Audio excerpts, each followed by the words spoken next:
Hey guys, and welcome to another video. I am so happy that you found your way here, and I hope I can take you with me on a little walk through the forest, through some cozy wood vibes, and yeah, let's recharge our souls together a little bit. Um, yeah, just follow me around.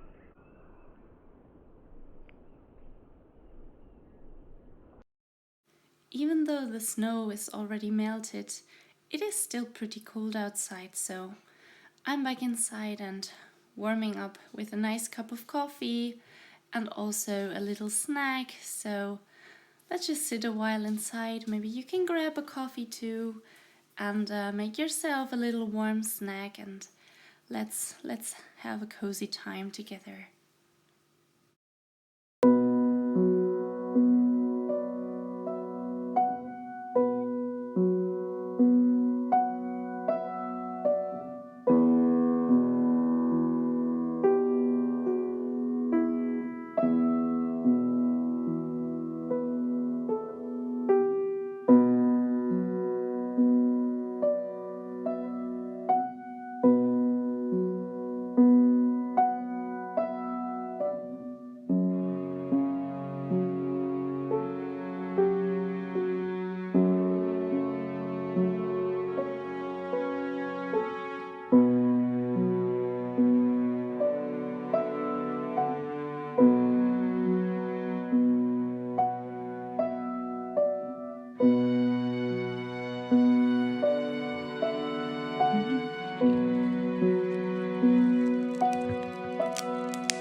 So now that it's a bit later, I'm working on my pullover.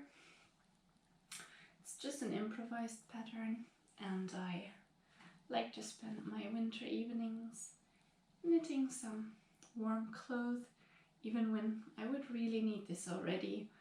It is about to be finished, so yeah, just let's continue a little bit. And yeah, hopefully it's done before the entire winter season is over. But even if it's a bit later, there are cold evenings in summer, and also the next winter will come, and I will be very happy that I have made the warmer clothes then. I am not very professional at knitting, however, I enjoy doing it from time to time, and it is such a good feeling to just have made your own clothes, and they keep you warm and safe, and it feels so much more meaningful than just a nice sweater. There is like probably a ton of more nice sweaters out there, but from the looks, I mean. But the feeling, like, you cannot beat the feeling of wearing something self-made with all your heart put in there. And now I made a mistake because I'm talking, but that's fine. Let's correct that. Oh my gosh. Talking and counting is not as easy as I thought it would be. Even though I'm doing a fairly simple part of the pattern right now, it is not so easy to focus on counting to 4 and to 3 in turns. And also this pattern is not so easy. I'm not freestyling this part of the top. Always I look for some tutorials on YouTube, and if you want to, I can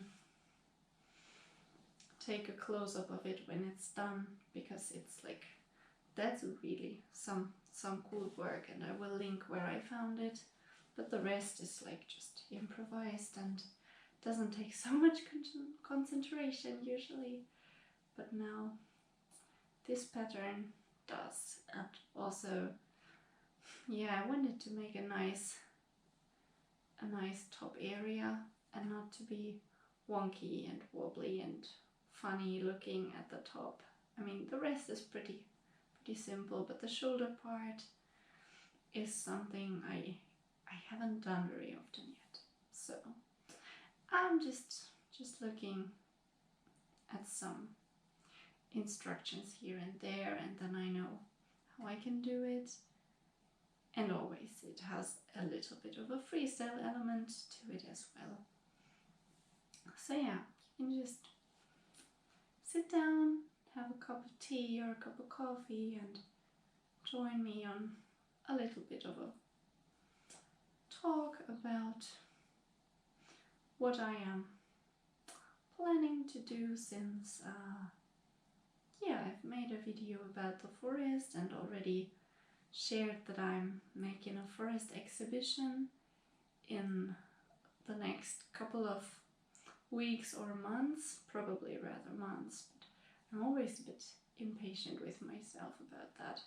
So I'm like trying to do it as soon as I can, but I have to tell myself it's okay if it takes a little bit longer to make it ready, and it's fine if it takes a little bit more time and work, and then it will be just even more rewarding in the end, and that's gonna be fantastic then. So let's rather not rush it so much, but I have been really inspired recently. So I have already made almost all the paintings ready. There are still 2 canvases that I have prepped, and also I have the plan to make a big centerpiece in the exhibition that will go on the top, like on the ceiling in whatever room I'm gonna be exhibiting it. Maybe it's gonna hang a little bit lower, maybe it's just gonna be mounted right onto the ceiling. I will have to see what the location is like. However, I think it is very cool if you have the forest paintings on the sides, and also then the top part of looking into the sky right from the forest, like the trees going to the sides and it being like a little window out of the exhibition room into the actual foresty area. So it will look like you're standing in the middle of the surrounding forest paintings, and then you'll have the center of looking up into the clouds from underneath the trees. So I'm thinking that will look pretty decent, and that means I'm currently working on quite some projects about that. So for example, there will also be some atmosphere, like some forest atmosphere music and sounds that I'm still working on quite much right now, because I want it to be a little bit into the spiritual direction, but not really like so much. It's more like the nature sounds with a little touch of atmosphere and meditation like elements. However, in a way that even if you're not so much into this kind of things, that you can still enjoy the forest vibe only and not be distracted too much by any fuss around that. So that's a bit of a challenge, but I think it is very rewarding if it works out. So to say that right now I'm almost done with the paintings, and really in the workflow of making the music and sounds ready. And then I hope I can update you guys on a little sneak peek into the paintings tomorrow, because you wouldn't like really be able to see what I have done so far, because it's very bad lighting to show art right now, but it's still pretty lovely to sit here.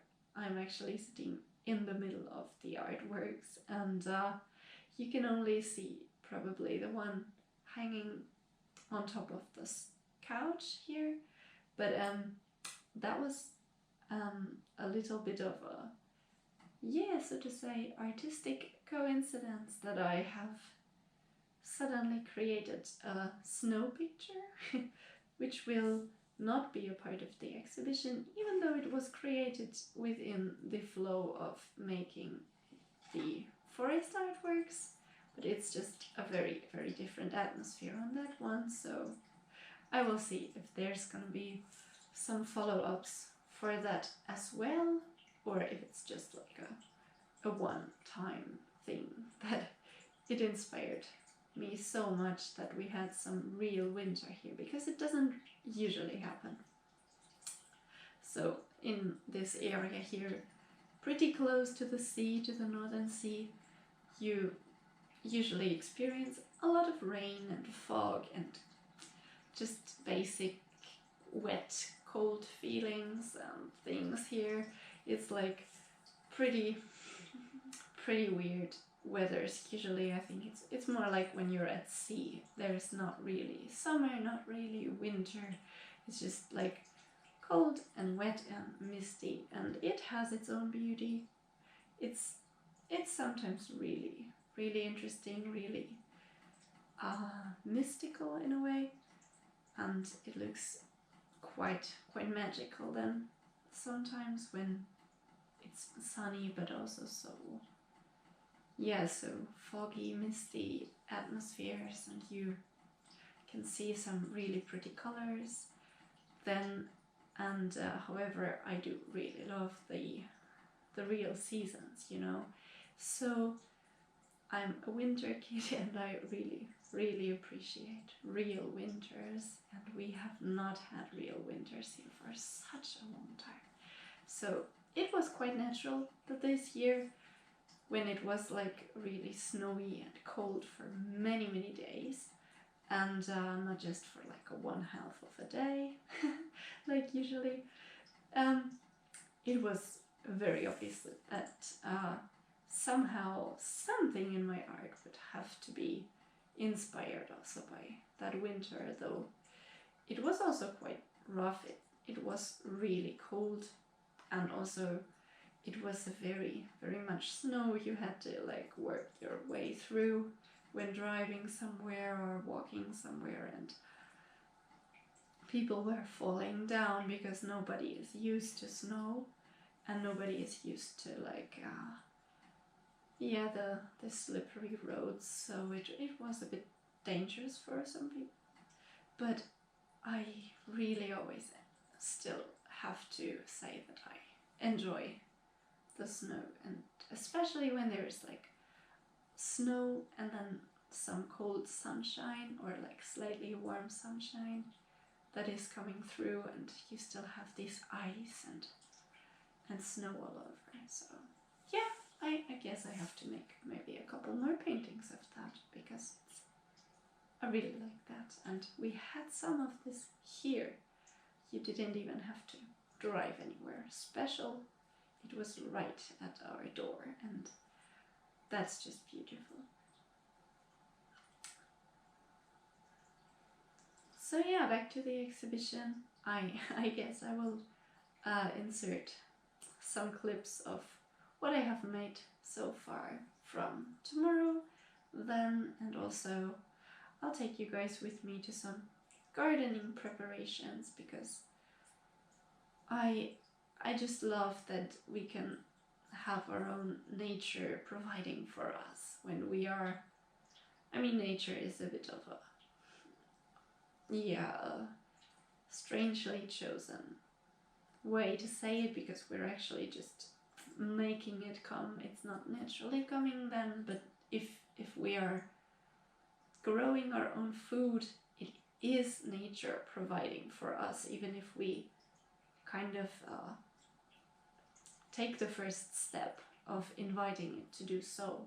I think it is a really good thing to include that in our lives again, even if there's not so much space or not so much time. There's some tricks and some things that we can still like get a connection back with our nature around us and inside us. So yeah, tomorrow I will start to plant a couple of seeds into the to start to pre-grow the tomatoes, and also the pepperoni, and maybe also already cucumber, but it's a bit early. But I'm a little bit impatient about that, because last year I did not have the time to actually grow any of my own food, and I'm just really excited to do that again, because it is so lovely to just go into your garden and smell the different foods that are growing there, even like just wild herbs and stuff. So I would really also like to make like a video of collecting some wild herbs that are growing outside here in the area where I live. You would actually have to see if it's something useful for you, because I'm living in Germany, and the things that grow outside are so different everywhere. But if it's something you would like to see, just let me know in the comments, so that I know that it's definitely something I would, I should make in the springtime when it has arrived here. But yeah, we will see if it fits. Then maybe it's something cool to just go and search for a couple of things and cook something with it and show you guys what you can find outside there and how much power it's actually giving to just take something out of the nature, to thank the nature for it, and to take it into your body and really feel how it nurtures you, which is something I appreciate really much. It's also the same kind of with the art. I'm kind of borrowing something from the nature, and then I let it express through me onto the canvas. And yeah, I guess how I get so carried away now, but it is something that also comes through within the exhibition. I am checking out to also include some kind of plants in there, and maybe just some moss or something that gives a bit of a foresty feeling, and to make it more of an experience like stepping into the forest and experiencing the natural spirits, but also mixed with art and expressions, and actually right in the middle of a city. So that is something I think that's very unique and strange, but also really special, like in the way that it's just something we all need, and we all feel that it's healthy for us, but right in the middle of the city you tend to forget it in the hasty life there. And all over these normal life things that we have created now, it's easy to lose touch with the entire thing that is our real home and our real environment. And yeah, that's maybe why I started to make art with the forest theme, and also I'm really so keen on showing it somewhere and inviting people into this spirit nature world, into this kind of created forest. So yeah, about that. Now I'm at a very complicated place of this pattern, so I gotta stop talking and see if I can find the screenshot that I took.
Okay guys, it is getting so late, so I will finish this round that I'm doing right now, and I will then go to bed. And I am so thankful that you've been around, and joined me on this little afternoon in the forest and at home, and also on my knitting project, and all the info. So thank you so much for being here, and see you next time.